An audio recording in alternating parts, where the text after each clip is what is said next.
Any vote to remove the U.S. president would require a two-thirds supermajority of senators to support the measure. Image credit, AFP. By this time next year, we will know the outcome of the presidential election race in the United States. Will Donald Trump, only the third president of that nation to be impeached, brush off the charges of using his office to have Ukraine interfere in America's politics and obstruction of the impeachment process itself and secure a second term in the White House?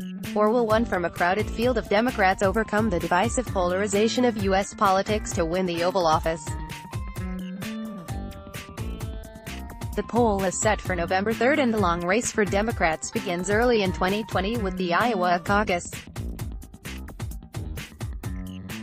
Possibly before that straw poll, President Trump will have been acquitted in his impeachment trial by U.S. senators. As things stand now, it seems as if he has secured the full support of Republicans in the upper house to ensure that the two-thirds majority for impeachment and removal from office won't be met.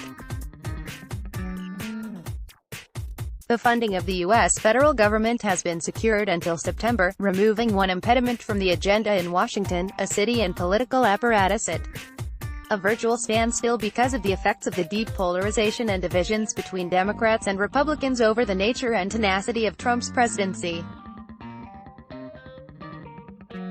Trade deal. Further, with an apparent trade deal in place with China to end a series of tariff disputes, and with both Canada and Mexico signed onto a revised continental trade deal, there seems to be little in the way of halting the continued economic growth and job creation across the U.S. economy.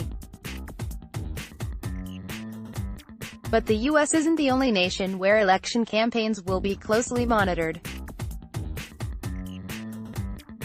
Just 11 days into 2020, the voters of Taiwan head to the polls pitting incumbent President Tsai Ing-wen of the Democratic Progressive Party against Han Kuo-wu of the Kuomintang Party. Tsai's party views Taiwan as being an independent nation, with Kuomintang favoring closer ties to Beijing. Given the tensions over the South China Sea, ongoing anti-Beijing demonstrations in Hong Kong, China will be watching the results very closely indeed, and unlikely to tolerate any overt dissent from an island it views as an integral part of its homeland. Possibly before that straw poll, President Trump will have been acquitted in his impeachment trial by U.S. senators. As things stand now, it seems as if he has secured the full support of Republicans in the upper house to ensure that the two-thirds majority for impeachment and removal from office won't be met. Mick O'Reilly. Intentions. Last September, Beijing warned that if Tsai is returned, Taipei risks losing all of its allies in the immediate region.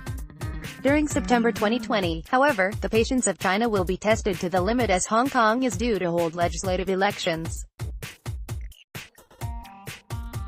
Municipal elections in November saw a clean sweep by pro-democracy candidates there following 5 months of political violence and anti-Beijing protests.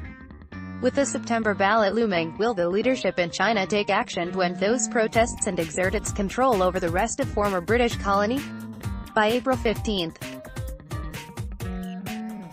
the voters of South Korea will be asked to pass their verdicts in a general election on the reforms being put in place by President Moon Jae-in. Yes, there has been a historic thaw in tensions following the Winter Olympics there with the South Korea's northern neo-Stalinist neighbors, but Pyongyang has recently backed away from its commitments given in summits in 2018 in Singapore and last February in Hanoi to President Trump, and is once more engaged in developing its nuclear ballistic program. Moon has been pressing for a series of legislative reforms and overhaul, with the April 15th general election considered to be a referendum on that process. Should his party fail to maintain its narrow majority, Moon will end up a lame duck president with 2 years left in his term. More on 2020. My hopes for 2020 to 2020 comes calling with hope of better days. 2020 is just the beginning for the UAE. Remarkable turnaround with a Nobel Peace Prize under his belt. Ethiopian Prime Minister Abiy Ahmed faces a general election in May in a nation that has experienced a remarkable turnaround over the past 3 years. Under his leadership, Africa's second most populous nation has reformed its economy and security apparatus, with the polls being a test of the nation's tense internal ethnic relations. Some 1,200 have died in ethnic violence, tens of thousands displaced over the past year, and the vote will be an important measure of how far Ethiopia has come under Ahmed's leadership. Myanmar's de facto leader, Aung San Suu Kyi, appeared in a Dutch courtroom in December to defend her nation against International Criminal Court accusations of genocide against the Rohingya people.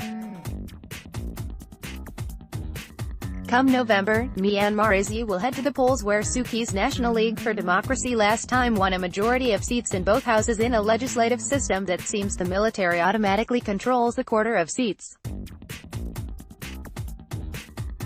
The nation's constitution prevents her from running, but the vote will likely result in an endorsement of the status quo, offering little hope that the Muslim minority Rohingya will be able to safely return to their communities burnt out under the watch of Suu Kyi's government and armed forces. Let's block ads. Why?